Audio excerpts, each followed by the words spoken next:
les amis, c'est Cryptéo et on se retrouve aujourd'hui pour faire un live et une présentation sur ce que c'est que les layers et les forks. Alors je sais très bien qu'il y en a plein qui vont quitter la vidéo maintenant, et ben tant pis pour eux parce que c'est le plus important. Quand vous arrivez dans le monde des cryptos, si vous connaissez pas ce que je vais vous dire là maintenant, vous allez malheureusement droit dans le mur. Parce que c'est un petit peu la base des bases quand on souhaite investir. Je vois encore des gens qui investissent sur des projets parce qu'ils kiffent tel ou tel projet et ils détestent tel ou tel projet alors qu'ils savent même pas que celui qui kiffe et celui qui déteste, ils sont complètement en lien direct et malheureusement vous allez droit dans le mur si vous ne savez pas comment ça fonctionne. Donc je vais essayer de faire vite pour vous faire une vidéo assez courte.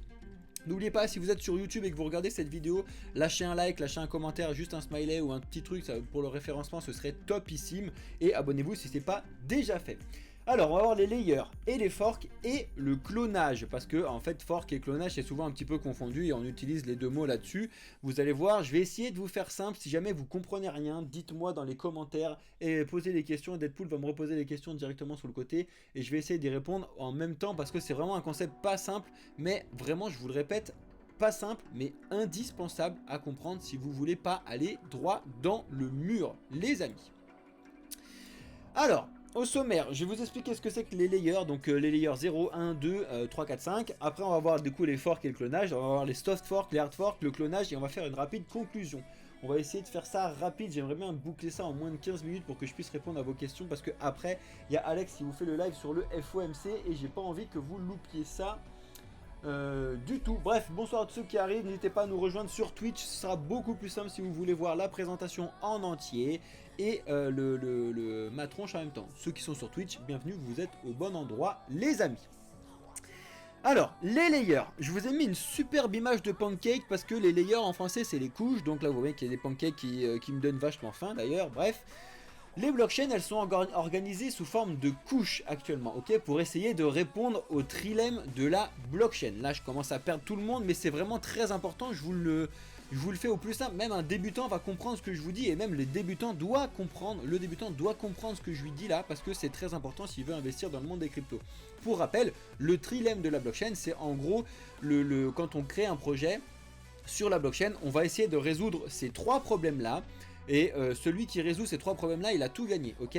Les trois problèmes c'est la décentralisation, la sécurité et la scalabilité. La décentralisation dans le monde de la blockchain c'est de pouvoir être complètement décentralisé, ne pas dépendre d'une entité comme notre monde actuellement, que ce soit les décisions politiques ou les décisions n'importe lesquelles. Le but du jeu c'est de décentraliser tout ça, décentraliser le réseau, ça c'est le premier problème. Le deuxième problème c'est bien évidemment la sécurité, de faire tout ça parce que du coup la décentralisation ça permet de ne pas avoir besoin de tiers de confiance comme le sont nos banques actuellement quand on veut faire un échange, tu vois, quand on va faire un échange entre deux personnes, on a toujours quelqu'un au milieu qui va valider la transaction. Là le but du jeu c'est de ne pas avoir cette personne au milieu et pour ça il faut quand même gérer avec de la sécurité au maximum. Donc ça c'est le deuxième pilier. Et le troisième pilier c'est la scalabilité, on va dire.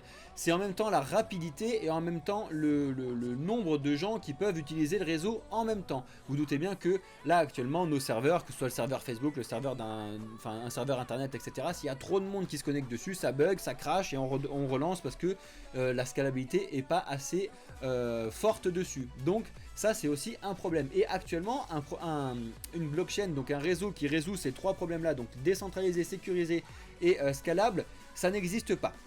Et je vais vous expliquer pourquoi et je vais vous expliquer comment sont les solutions là-dessus. Si je vais expliquer le mieux possible parce que j'ai jamais compris. Je vais expliquer le mieux que je peux, Xarlac, et si jamais tu loupes des trucs, regarde la vidéo sur YouTube. Mais vraiment, je fais au mieux. Normalement, c'est le plus simple. On est tous débutants. Je sais que vous êtes tous débutants, mais vous allez normalement comprendre. Le trilemme, dites-moi si vous avez compris, mais normalement, vous avez compris le trilemme de la blockchain, c'est ça, de pouvoir résoudre décentralisé, sécurisé et scalable au mieux, et ça n'existe pas actuellement, même Bitcoin. Vous allez voir pourquoi Bitcoin commence à y répondre, comment Ethereum commence à y répondre, vous allez comprendre ça avec les forks, etc. Donc c'est ce que je vous dis en dessous, c'est impossible de le résoudre actuellement. La solution du coup c'est les layers, donc les sous-couches des réseaux. Mais avant ça, avant les sous-couches, il faut que vous compreniez la notion de layer 0. Donc pour vous l'expliquer le plus simplement possible pour des débutants, pour pas perdre tout le monde, pour pas rentrer dans des aspects techniques, le layer 0, c'est vraiment le socle de base de construction. Donc un peu pour ta maison, c'est les fondations. Je vais essayer de prendre la maison en explication pour les débutants, comme ça vous allez comprendre le truc. Je sais, ça peut paraître barbant et tout, ça va pas forcément attirer beaucoup de monde, mais je m'en fous parce que c'est la base. Et ceux qui vont écouter ce que je vous dis ce soir vont pas aller dans le mur. Ceux qui vont le louper, tant pis pour eux. Donc les layers 0, c'est deux choses. La première chose, c'est que c'est le socle de la blockchain, c'est Internet, c'est les nœuds de validation, c'est les mineurs pour Bitcoin, c'est les serveurs, etc. Ça, c'est la première chose. Donc c'est vraiment les fondations de ta maison, ok? Ça, c'est très important, parce que la maison, tu vas voir, c'est les layers 1, mais je suis obligé de te dire ça maintenant, parce que il y a depuis 2019, on va dire, des projets qui se créent pour pouvoir prôner l'interopérabilité et donc la connexion entre les blockchains. En gros, imagine un village avec plein de maisons et plein de fondations du coup. Et les nouveaux projets qu'on appelle maintenant les projets Layer 0, c'est en gros la terre qui relie toutes les fondations des maisons et toutes les maisons, d'accord? Je vous mets cet exemple là, comme ça tu vas comprendre. Le minage, ça chauffe ta maison. Rien à voir, mais oui. Si tu veux, ça peut être pas mal pour le remarque, pour l'explication, ça peut être pas mal. Donc les layers 0, tu as un petit peu deux compréhensions actuellement. Donc c'est à la fois les fondations, donc ce qui permet de pouvoir construire la maison, donc c'est ce que je t'ai dit, le Internet, donc c'est parce que c'est sur Internet que la blockchain fonctionne, les nœuds du réseau, donc les nœuds Ethereum, donc de validation, ou alors le minage de blockchain sur Bitcoin, ça c'est les fondations, les serveurs, etc. Et maintenant on a des projets qui s'appellent Layer 0 qui sont là pour pouvoir relier ces maisons entre elles. Le but du jeu de ces projets, c'est de pouvoir gérer Bitcoin, Ethereum, Solana, etc. sur le même endroit. Donc en fait, c'est la terre dans un village, en gros, qui va relier du coup les différentes maisons, la maison Bitcoin, la maison Ethereum, etc. J'espère que c'est simple. Et l'objectif de ces projets-là, c'est donc de créer un lien commun entre les layers 1 et entre les différentes blockchains actuellement. Donc tu dois comprendre que tu as d'une part les fondations de la maison, donc les fondations de Bitcoin, les fondations d'Ethereum, etc. Et d'autre part les layers 0, ce qu'on appelle maintenant depuis pas si longtemps, donc depuis 2019, depuis qu'ils sont créés, c'est assez nouveau. C'est les projets comme Polkadot, c'est les projets comme Atom avec le Cosmos, et c'est les projets comme Avalanche avec Avax. T'as les exemples de 0, regarde, je réponds directement à ce que tu viens de me dire, Perma. T'as les exemples, donc t'as les exemples de fondation de Bitcoin, du coup tu l'as directement, c'est le minage, etc. Et les exemples de Layer 0 actuellement, c'est le DOT, c'est Atom, c'est Avax. Voilà, normalement c'est à peu près clair. Les Layer 1. Les Layer 1, c'est les blockchains à proprement parler. Moi j'aime bien, c'est pour ça que je vous ai mis la photo de la mère et sa fille, parce que pour moi les blockchains c'est vraiment le réseau mère. C'est là où il y a le traitement des transactions, c'est là que le réseau fonctionne. Pour faire simple, donc c'est les projets mères dans le monde de la crypto. Et en général, c'est grâce aux projets de Layer 1 que d'autres projets sont créés, sans parler directement des Layer 2, je vais t'expliquer ça là-dessus. En gros, c'est la base de construction des projets, comme par exemple Ethereum, c'est un projet de Layer 1. Je vais te donner également des projets, du coup Perma, tu vas voir les projets, enfin les exemples de Layer 1, comme ça moi tu vas comprendre. Et c'est là où tu peux construire des projets. En général, c'est des gens comme Vitalik, c'est des gens comme Satoshi Nakamoto qui disent voilà, je vous propose quelque chose dessus, c'est le projet mère, et vous pouvez faire ça, ça, ça avec. Ou c'est le projet Bitcoin et du coup tu peux faire des transactions avec directement et après construire dessus, comme là on voit qu'on peut construire des NFT, etc. Ou alors tu as Ethereum et tu peux construire des applications décentralisées directement dessus, comme tous les projets de smart contract, etc. Je bois de l'eau parce que je parle hyper vite pour essayer de vous faire la vidéo le plus rapidement possible et que ce soit compréhensible pour tout le monde. Donc les layers 1, c'est les blockchains de base, c'est les principaux du coup, c'est Bitcoin, c'est Ethereum, c'est Cardano, c'est Ripple, c'est Solana, c'est la Binance Chain avec le BNB, même le Dogecoin, même le Litecoin, c'est des projets Layer 1, ok? C'est une blockchain à part entière, c'est-à-dire que ça a un code et c'est lui qui fonctionne et qui résout des transactions, etc. Donc il faut déjà bien distinguer les layers 0 et les layers 1. Donc vous vous doutez bien que les layers 1 c'est une blockchain en question, alors que les layers 0 qu'on a vu tout à l'heure, Atom, Polkadot et Avax, sont là pour pouvoir essayer de trouver de l'interopérabilité. Mais n'oubliez pas que Atom Polkadot et Avax, ils ont aussi leur layer 1 à proprement parler, avec leur utilisation de réseau directement avec le DOT, l'Atom et l'Avax. C'est des notions un petit peu compliquées, mais j'essaie de rentrer dans le truc un petit peu. Ah oui, tu savais pas. Ouais, le BNB, n'oubliez pas en fait que le BNB, il y a la Binance Chain derrière, en fait. La Binance Smart Chain, etc. Qui dépend de ça. Bref, on va pas rentrer dans les détails. J'essaie de faire le plus rapidement possible. Les layers 2, donc les sous-couches d'un projet, c'est les projets sous-couches directes donc du layer 1 qui visent à améliorer les lacunes du projet vis-à-vis du trilemme de la blockchain. Quand je vous ai dit tout à l'heure, on a un problème, c'est que les réseaux, donc les blockchains de layer 1, quand elles se créent, elles vont toutes essayer de trouver la solution du trilemme de la blockchain. Il n'y en a pas une seule qui le fait. En général, tu peux réussir à trouver 2 piliers. Et tu vas avoir toujours une lacune sur un pilier. Par exemple, Bitcoin, c'est le meilleur sur la décentralisation, c'est le meilleur sur la sécurité, mais par contre, il a une lacune sur la scalabilité. C'est-à-dire que si tout le monde entier, là, les 10 milliards de personnes qu'on est, là, 9 milliards, bref, je sais plus combien on est, 8 milliards, peut-être j'exagère un petit peu, bref, c'est les 8 milliards utilisés et envoyer des transactions sur Bitcoin, et le faisait tout le temps, il y aurait un petit problème actuellement. Enfin, à la création de Bitcoin, tu vas voir qu'actuellement on a déjà trouvé une solution, mais je vais t'expliquer pourquoi. Donc en général, tu fais un triangle, là tu fais le trilemme, et tu sais qu'à chaque fois un projet va en prendre 2, ok. Là pour le coup, Ethereum c'est pareil, c'est décentralisation, sécurité, ça manque un petit peu de scalabilité, etc. etc. Tu as Solana par exemple, c'est décentralisé, scalabilité, la sécurité elle l'est un peu moins, c'est pour ça qu'il y a eu des bugs sur Solana. Bref, tu as tous ces trucs là, à chaque fois tu te renseignes quand tu vois un petit peu sur la partie technique. Bref.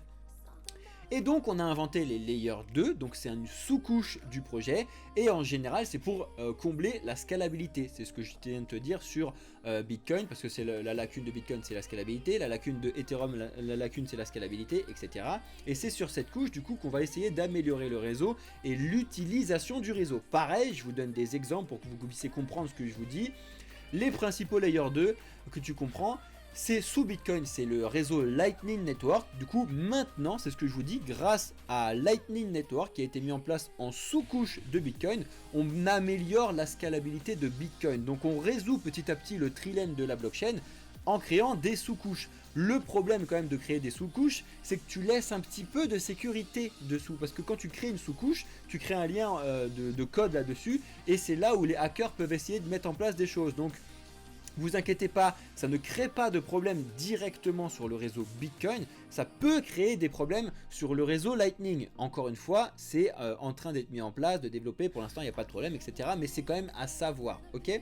Et par exemple, sous Ethereum, tu as Optimism, tu as Arbitrum, ça c'est les réseaux que tu vois actuellement, mais également, quelque chose que les gens ne comprennent pas vraiment, le réseau Polygon Matic n'est pas réellement un layer 1, même si en soi ça l'est un petit peu, mais c'est un layer 2 d'Ethereum qui vise à améliorer la scalabilité d'Ethereum. C'est pour ça que quasiment tout ce qui se passe sur Ethereum actuellement, les projets de DeFi, etc., on va quasiment tous utiliser du Matic et donc du réseau Polygon pour pouvoir ne payer de moins de frais que utiliser la blockchain Ether. Ça c'est un des exemples là-dessus. Donc c'est pour ça que je vous dis qu'il y a des gens qui n'aiment pas Ethereum et qui foutent tout avec Polygon Matic, alors que le Matic dépend directement d'Ethereum. Ça c'est très très important. Désolé pour ceux qui sont sur TikTok, je vous ai perdu avec ce truc là.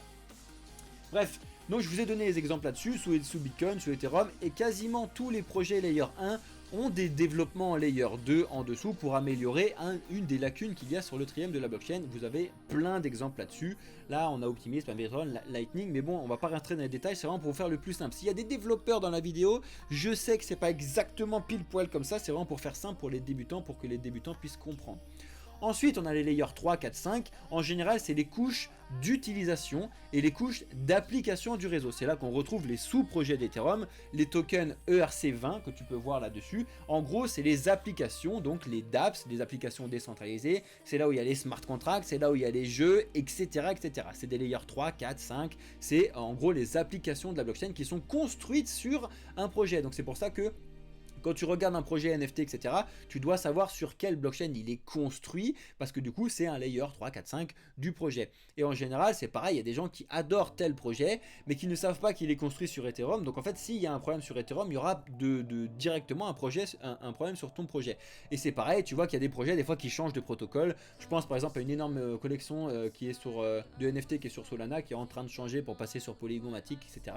Bref, tu as un petit peu de tout le truc comme ça, mais tu dois comprendre cette relation directe quand tu investis. Parce que si tu investis sur un layer 3, 4, 5 de Solana, de Ethereum, etc., tu dois être conscient que c'est justement un sous-projet de tel et tel truc, et que du coup tu dois avoir au minimum investi sur le projet aussi au-dessus, ou alors ne pas le détester, sinon il y a un problème dans ta philosophie et dans ta mise en place. Et ça, les gens ne le savent pas. Des fois ils arrivent sur un projet, ils disent c'est génial ce projet, je vais foutre tout dedans, et ils savent pas, et après ils regardent, tiens, ça se vient de la tronche sur Ethereum, moi j'en ai rien à foutre, je suis pas sur Ethereum. Ben si, en fait tu es sur Ethereum parce que tu as investi sous un sous-projet d'Ethereum. Bref, très important à connaître.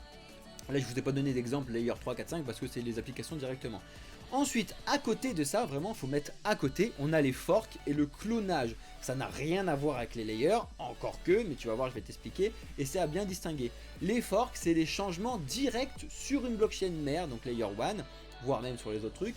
Et les clonages, c'est des copies de projets existants avec un objectif d'améliorer ou de changer un projet. Ne t'inquiète pas, je vais donner des exemples et je vais t'expliquer comment ça fonctionne. Tu as dans les forks, tu as les soft forks et les hard forks, et dans le clonage, tu as ça. Donc, les soft forks, je vous ai mis une petite image de mouton parce que c'est soft, c'est tout doux, ça se passe bien. C'est les mises à jour opérées souvent sur les layers 1, donc les blockchains mères. Et les soft forks, c'est les mises à jour qui ne changent pas le protocole directement de la blockchain en question, qui sont décidées en accord avec tous les développeurs du projet et qui sont soft parce qu'en fait, tout se passe bien, sans problème, sans affecter le passé de la blockchain en question, pour faire très simple. En gros, tu verras, si jamais tu te connectes sur ethereum.org ou ethereum.com, je sais plus, tu peux aller regarder les différents soft forks qui ont été mis sur Ethereum, c'est plein de mises à jour. Par exemple, les mises à jour avant Shanghai, etc., enfin avant The Merge, c'était des soft forks parce que ça ne changeait pas directement le protocole d'Ethereum, c'était juste une mise à jour pour améliorer un problème, un tel truc. Par contre, The Merge, c'est un hard fork, parce que, c'est ce que je t'explique là-dessus, c'est donc un rocher, c'est un changement drastique dans la blockchain, c'est un hard fork ce qui s'est passé The Merge, parce que du coup, on a changé complètement de protocole, on est passé du protocole de Proof of Work à Proof of Stake, donc c'est un hard fork. Et encore une fois, malheureusement, dans les hard forks, on a deux systèmes. On a un hard fork où ça ne change pas la blockchain directement, c'est vraiment une amélioration, donc ça change le protocole, mais ça reste avec le même token. Et on a l'autre chose qui est un hard fork, mais qui est plutôt appelé un clonage, que je vais t'expliquer juste après. Et en gros, les hard forks qui ont eu lieu, donc je t'ai donné les hard forks qui ont eu lieu et qui n'ont pas fait de clonage, c'est par exemple The Merge, donc avec la mise à jour Shanghai, etc. Ça c'est des hard forks parce que c'est un changement drastique dans le truc par rapport au passé, hein. Tu te doutes bien que le passé c'était directement du Proof of Work alors que maintenant c'est du Proof of Stake, bref tu l'as compris. Et les hard forks qui ont donné lieu à un clonage, c'est par exemple The DAO sur Ethereum. Si tu as oublié ce truc là, en 2016 Ethereum a eu un gros problème et du coup ils ont fait un hard fork, donc ils ont changé. Et c'est pour ça que la première blockchain Ethereum est appelée maintenant Ethereum classique avec le token ETC. Et maintenant l'Ethereum que tu connais avec l'ETH, donc l'Ether, c'est la nouvelle blockchain. Donc là il y a eu un hard fork et on a complètement changé. Et on a fait un clonage du coup de ça. C'est pareil avec Bitcoin parce qu'on a eu Bitcoin Cash en 2017. Les gens n'étaient pas d'accord sur la scalabilité, les développeurs, etc. Donc ils ont fait un hard fork. Il y a Bitcoin qui a continué son chemin. Et on a fait une copie. Et on a changé un truc dans le protocole et on est passé sur du Bitcoin Cash. Ok, c'est compris. Et à côté de ça, donc, c'est quand même le clonage qu'on doit expliquer. C'est comme son nom l'indique, le copier-coller d'une blockchain mère layer 1 avec un changement dans le code source qui fait un tout nouveau projet. C'est soit du coup un hard fork comme je te l'ai dit tout à l'heure, soit un nouveau projet. Et là je t'ai donné des exemples de clonage. Et vous inquiétez pas, on a fini la vidéo, vraiment, comme ça vous avez compris un petit peu tout ce qui se passe.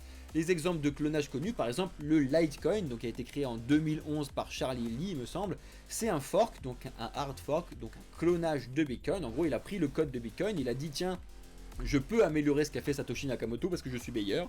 Bref, et en fait il a changé une partie dans le code de Bitcoin qui permettait d'augmenter la scalabilité et donc la rapidité d'exécution des blocs. Enfin bref, le nombre de transactions qu'on pouvait mettre sur les blocs. Donc ça a créé le Lightning, justement pas non, le Litecoin avec le projet, avec le token LTC. Donc c'est un changement directement et c'est une toute nouvelle blockchain mère, donc un tout nouvel layer 1, mais qui est basé sur Bitcoin de base, qui est pour améliorer Bitcoin. Pourquoi je te dis ça? Parce qu'il y a des gens qui vont interagir et investir sur Litecoin, mais qui ne savent pas réellement d'où il vient. Vous devez savoir que Litecoin a été créé parce que on voulait améliorer la scalabilité de Bitcoin.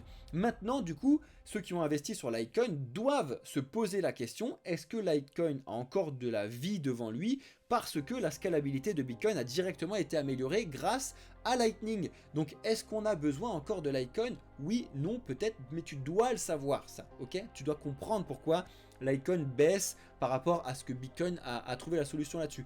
Pareil, le Dogecoin, c'était une blague, mais c'est quand même une copie du Litecoin. Donc le Dogecoin, c'est un fork de fork, donc c'est une copie d'une copie. Vous voyez un petit peu le délire du truc. Pareil, le Flux qui est adoré par le projet par Monsieur TK, c'est lui-même un fork du projet de Zcash, Zcash est lui-même un fork du projet de Litecoin, il me semble. Bref, donc c'est des forks de forks. Et après, le but du jeu, après, c'est de s'en sortir. Mais il faut savoir, est-ce que le projet améliore vraiment l'autre projet en question et du coup, il est légitime, ou est-ce que c'est mieux de rester sur l'ancien projet? Tu dois connaître tous ces trucs-là quand tu investis, parce que sinon tu vas avoir des news sur tel ou tel projet, tu vas avoir l'impression que ça ne t'impacte pas alors que ça t'impacte directement. Par exemple, quand on a vu Lightning Network débarquer sur Bitcoin, les gens qui ont investi sur Litecoin ont dû avoir peur directement. Et j'espère que les gens ont eu peur ou pas peur, etc. Mais ils doivent le savoir parce que Lightning est fait pour améliorer la scalabilité de Bitcoin, alors que Litecoin était une copie du projet de Bitcoin pour pouvoir améliorer la scalabilité. Donc maintenant tu dois te dire, est-ce que je reste sur Bitcoin, de toute façon la scalabilité fonctionne, ou est-ce que je migre sur Litecoin, ou est-ce que je fais les deux? Mais tu dois savoir ça, ok? Tu vois, tu dois comprendre tout ce que je viens de te dire parce que c'est très très très important. Est-ce qu'un hard fork c'est forcément un clonage? Oui, non, justement c'est ce que je t'ai dit tout à l'heure. Je dis oui mais non. C'est ce que je t'ai dit tout à l'heure, c'est que c'est pas forcément un clonage parce que par exemple tu vois The Merge, c'est un hard fork de Ethereum, mais c'est pas un clonage, c'est-à-dire qu'on est resté avec l'Ether et l'Ethereum. Mais c'est un hard fork dans le sens où en fait ça change le protocole directement derrière Ether, du coup, parce qu'en fait on n'est plus sur du proof of work, on est sur du proof of stake. Hard fork, pourquoi? Parce que c'est dur, c'est-à-dire que ça impacte la blockchain par le passé. Et c'est pour ça aussi qu'un clonage, ça impacte la blockchain par le passé, parce que c'est un tout nouveau projet. Tu vois, tu dois le comprendre dans les deux sens. Je sais, il y a des doubles sens un petit peu partout, mais en même temps, tu dois le comprendre, c'est normal. Donc en conclusion, et on a réussi à faire la vidéo en moins de 25 minutes, c'est génial, surtout on va pouvoir laisser la place à Alex juste après. En résumé, l'infrastructure blockchain, c'est un socle commun. Et les layers 0 sont interprétés de deux manières, où tu as le réseau intermédiaire, les nœuds de réseau, le serveur, donc c'est les fondations de ta maison, ou alors tu as le projet, les nouveaux projets qui sont en interopérabilité, du coup c'est la terre qui va relier un village directement, à bien comprendre. Et ensuite la blockchain en elle-même, c'est un layer 1, donc c'est ta maison, ok. Ensuite tu as les layers 2, donc c'est les améliorations de ta maison. Donc on va dire que en gros c'est pour te donner, continuer sur l'exemple de la maison, c'est de rajouter du double vitrage, c'est de rajouter de l'isolation, etc. Comme ça tu vas être mieux dans ta maison. Le but du jeu c'est que d'améliorer la blockchain mère, donc le réseau numéro 1, ok. Donc tu améliores ta maison en mettant de l'isolation thermique, etc. Normalement tu dois le comprendre quand je t'explique avec la maison. Je vous ferai un dessin pour la prochaine présentation que ce soit plus clair, mais là j'ai pas eu le temps de faire le truc vraiment carré. Et après les layers 3, 4, 5, c'est en gros les objets que tu as dans ta maison, c'est ton lit, c'est ta cuisine, c'est etc. Donc c'est ces trucs là qui sont construits dans ta maison, donc qui dépendent de ta maison. Si ta maison elle a un problème de fuite, ça va forcément impacter ton lit qui va pourrir, etc. Donc les projets qui sont en ERC20 sont directement reliés à Ethereum. Il faut que tu comprennes tous ces trucs là, les projets qui sont sous Solana, sous machin truc, etc. Et à côté de ça, tu dois comprendre les notions de soft fork, de hard fork, donc les améliorations, les mises à jour de ta maison. En gros, c'est comme si tu allais repeindre ta maison, donc tu as mis à jour ta maison, en gros. Et après, les hard forks, c'est comme si tu te dis tiens je prends cette maison là mais je peux pas l'améliorer dans ce village, enfin dans ce truc là, donc je vais en faire une copie et je vais changer par exemple la pièce du haut parce qu'elle est mal foutue, elle est mal organisée, bref je vais la changer, etc. J'essaie de vous expliquer le plus simplement possible avec des exemples pour rester en dessous des 25 minutes. Est-ce que c'est à peu près clair ce que je vous ai dit pour ceux qui ont réussi à tenir sur jusque la vidéo jusque là? Ceux qui arrivent sur TikTok à mon avis sont complètement perdus et n'ont pas 50 000 parce qu'ils n'ont rien compris. Tant pis pour vous, c'est pas grave, vous avez la rediffusion après sur YouTube.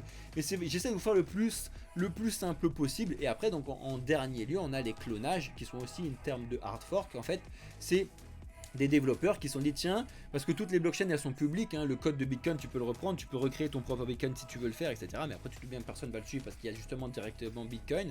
Et tu dois te poser des questions quand tu vois des projets en clonage. Est-ce que le clonage est légitime? Est-ce que le projet qui a été cloné va fonctionner parce que ça révolutionne réellement? Ou est-ce que justement il y a eu une sous-couche du projet qui a été copié qui améliore directement ce que toi tu veux faire? Et je vous ai pris l'exemple du Litecoin, c'est vraiment un très très bon exemple là-dessus. Et tu dois savoir tous ces trucs quand tu investis, c'est la base des bases. Parce que si tu ne comprends pas là où tu investis, tu vas forcément faire des investissements claqués. Donc on vous le dit tout le temps de diversifier, etc. Mais tu dois comprendre ça.